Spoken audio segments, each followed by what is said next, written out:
Tidak ada sesuatu yang lebih menyusahkan iblis daripada ucapan La ilaha illallah. Tidak ada Tuhan kecuali Allah. Ia adalah kalimat takwa. Bismillahirrahmanirrahim. Assalamualaikum warahmatullahi wabarakatuh. Kita melanjutkan tentang kalam atau nasihat-nasihat dari Sayyidina Ali bin Abi Thalib, bagian ketiga, yaitu tentang takwa dan orang-orang yang bertakwa. Nasihat yang pertama, bertakwalah kepada Allah dengan sebagian ketakwaan, walaupun sedikit, dan jadikanlah antara engkau dan Allah penutup walaupun tipis. Nasihat yang kedua, tidaklah dikatakan sedikit sebuah perbuatan yang disertai dengan ketakwaan. Bagaimana ia dapat dikatakan sedikit sedangkan ia diterima di sisi Allah Subhanahu wa Ta'ala. Nasihat yang ketiga, jika engkau tidak diberi kekayaan, maka janganlah sampai tercegah darimu ketakwaan. Dan nasihat yang keempat, wahai hamba-hamba Allah, sesungguhnya takwa kepada Allah telah melindungi wali-wali Allah dari hal-hal yang diharamkannya dan menetapkan dalam hati mereka ketakutan kepada Allah, sehingga mereka tidak tidur di malam hari tetapi bertahajud, dan haus di siang hari mereka berpuasa. Mereka memperoleh kesenangan dengan penderitaan, kepuasan dengan haus.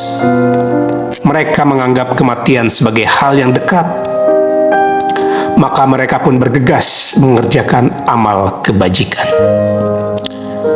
Nasihat yang kelima, aku wasiatkan kepada kalian, wahai hamba-hamba Allah, dengan takwa kepada Allah, karena sesungguhnya ia tali kekang atau kendali dan tiang penopang. Berpeganglah erat-erat dengan talinya dan tetaplah berada di dalam hakikat-hakikatnya. Bertakwalah kepada Allah dengan ketakwaan orang yang berakal, yaitu yang menyibukkan hatinya dengan tafakur, yang ketakutannya telah meletihkan badannya, dan tahajudnya telah menjadikannya terjaga dari sebagian besar waktu tidurnya. Nasihat yang keenam, bertakwalah kalian kepada Allah dengan ketakwaan orang yang bila mendengar ayat-ayat Allah atau nasihat, hatinya menjadi khusyuk. Bila melakukan perbuatan dosa, dia terus mengakuinya dan bertobat.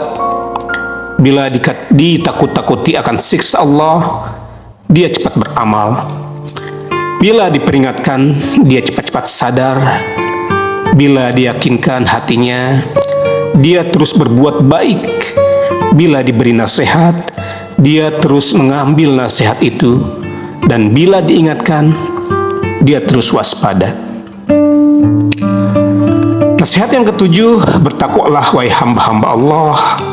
Dari sisi Dia telah menciptakan kalian untuk beribadah kepadanya, dan hati-hatilah terhadapnya seukuran Dia telah memperingatkan kalian terhadap dirinya. Allah telah menjadikan sabar sebagai kendaraan keselamatan bagi hambanya dan ketakwaan sebagai persiapan kematian. Nasihat yang kesembilan, di antara wasiat Ali bin Abi Thalib kepada anaknya Hasan dan Hussein, aku wasiatkan kepada kalian berdua untuk senantiasa bertakwa kepada Allah. Janganlah sekali-kali kalian berdua menghendaki dunia, sekalipun dunia itu menghendaki kalian berdua. Dan jangan pula kalian berdua menyesali sesuatu dari dunia ini yang terlewat dari kalian berdua.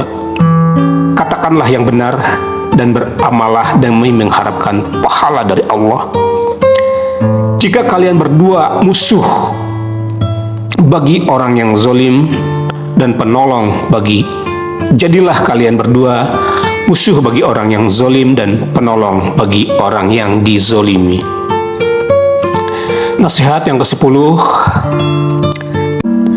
tidak ada sesuatu yang lebih menyusahkan iblis daripada ucapan La ilaha illallah. Tidak ada Tuhan kecuali Allah. Ia adalah kalimat takwa. Yang ke-11, sesungguhnya sekelompok orang telah mendahului orang-orang lain memasuki surga Aden. Yang mereka ini bukanlah orang-orang yang paling banyak sholatnya, puasanya, hajinya, dan umrohnya.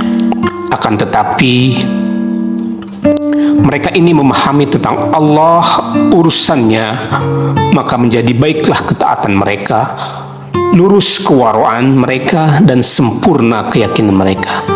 Oleh karena itu mereka mengungguli perangna keyakinan mereka. Mereka mengungguli perangai orang selain mereka dengan kemuliaan dan ketinggian kedudukan mereka. Nasihat yang ke-12, sesungguhnya wali-wali Allah adalah mereka yang memandang batin dunia ketika orang-orang memandang lahirnya. Mereka sibuk dengan urusan akhirat ketika orang-orang disibukkan dengan urusan dunia. Mereka telah mematikan kesenangan dari dunia ini karena mereka khawatir ia akan mematikan mereka. Dan mereka meninggalkan kesenangan dunia karena mereka tahu bahwa ia akan meninggalkan mereka. Nasihat yang ke-13, beruntunglah orang yang mengingat hari kebangkitan, beramal untuk perpisahan dihisab, merasa puas dengan rezeki yang sekedar mencukupinya, dan ridho terhadap ketetapan Allah. Nasihat yang ke-14, sesungguhnya Allah memiliki hamba-hamba di bumi, seakan-akan mereka melihat penghuni surga dalam surga mereka dan penghuni mereka dalam neraka mereka. Keyakinan dan cahaya-cahaya berkilau dalam wajah mereka. Hati mereka senantiasa diliputi kesedihan. Orang-orang merasa aman dari kejahatan mereka. Jiwa mereka suci. Kebutuhan mereka sedikit. Mereka bersabar dalam hari-hari yang pendek di dunia demi kesenangan yang panjang di akhirat. Adapun di malam hari mereka berdiri melaksanakan sholat malam. Air mata mereka bercucuran di pipi mereka. Mereka berdoa dengan sepenuh hati kepada Allah Subhanahu wa Ta'ala. Mulut dan hati mereka telah merasakan manisnya bermunajat kepada Allah. Allah telah bersumpah terhadap dirinya sendiri dengan keagungan kemuliaannya bahwa Dia akan mewariskan kepada mereka kedudukan yang tinggi di depan, kedudukan yang tinggi di tempat yang disenangi Allah. Adapun di siang hari mereka adalah orang-orang penyabar dan alim ulama dan orang-orang yang berbakti, yang bertakwa. Mereka seperti anak panah karena kurusnya. Dan bila ada orang yang memandang mereka, niscaya dia akan mengatakan mereka adalah orang-orang sakit. Padahal mereka bukanlah orang-orang yang sakit. Atau dia mengatakan mereka adalah orang-orang linglung. Demi hidupku, mereka ini telah dilinglungkan oleh perkara yang besar dan agung. Itulah nasihat bagian yang ketiga dari Sayyidina Ali bin Abi Thalib tentang takwa dan orang-orang yang bertakwa. Terima kasih, semoga bermanfaat. Wassalamualaikum warahmatullahi wabarakatuh.